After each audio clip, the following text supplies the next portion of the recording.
భద్రాద్రి కొత్తగూడెం జిల్లా ఇల్లందు పట్టణంలో బీఆర్ఎస్ విస్తృత స్థాయి సమావేశాన్ని ఎమ్మెల్యే బానోతు హరిప్రియ హరిసింగ్ నాయక్ ఘనంగా నిర్వహించారు. రాష్ట్రంలో అమలవుతున్న సంక్షేమ అభివృద్ధి పథకాలు దేశానికి దిక్సూచిగా మారాయని ఇల్లందు నియోజకవర్గ శాసనసభ్యురాలు బానోతు హరిప్రియ నాయక్ కొనియాడారు. వ్యవసాయ మార్కెట్ యార్డ్లో జరిగిన నియోజకవర్గ విస్తృత స్థాయి మినీ ప్లీనరీ ఘనంగా జరిగింది. ఈ సందర్భంగా ఆమె మాట్లాడుతూ రాష్ట్ర ప్రభుత్వం చేస్తున్న అభివృద్ధి పథకాలకు అడ్డుపడుతున్న కేంద్రంలో ఉన్నటువంటి బీజేపీ తీరును ప్రజాక్షేత్రంలో ఎండగట్టాలని పిలుపునిచ్చారు.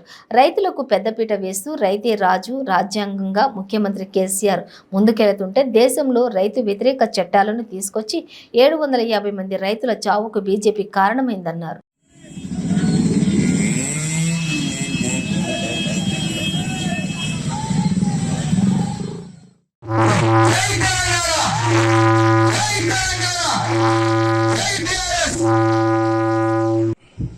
వీధి లైట్లు కావచ్చు, మీరు రాత్రిపూట కూడా పగలు తరిపించే విధంగా ప్రతి గ్రామం, ప్రతి మున్సిపాలిటీ ఈ రోజు త్రొతూగుతున్నాయంటే దానికి నిదర్శనం.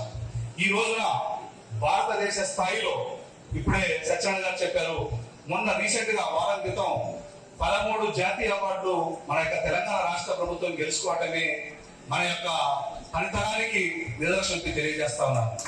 అదేవిధంగా పట్ట ప్రగతిలో భాగంగా గత సంవత్సరం సర్వేలో భాగంగా సుమారు 26 అవార్డులు, దేశం మొత్తం 72 అవార్డులు అయితే మన యొక్క తెలంగాణ రాష్ట్రానికి 26 అవార్డు రావడం అనేది మన యొక్క కేంద్ర మన యొక్క ముఖ్యమంత్రి వర్యులు కేసీఆర్ గారి దార్శనికత.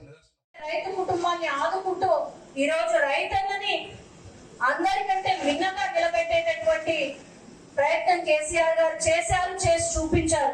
మరి దాదాపుగా 54,718 మందికి గాను ఇప్పటి వరకు మన నియోజకవర్గంలో 426,79,937 రూపాయలు ఒక మన నియోజకవర్గంలోనే అందించడం జరిగింది. మరి వ్యవసాయం మీద కేసీఆర్ గారు చేసినటువంటి రైతు సంక్షేమం మీద ప్రతిపాదన చేయవలసిందిగా గౌరవ ఇల్లెందు మండల పిఎస్సిఎస్ చైర్మన్ గారు వెట్ల కృష్ణ గారు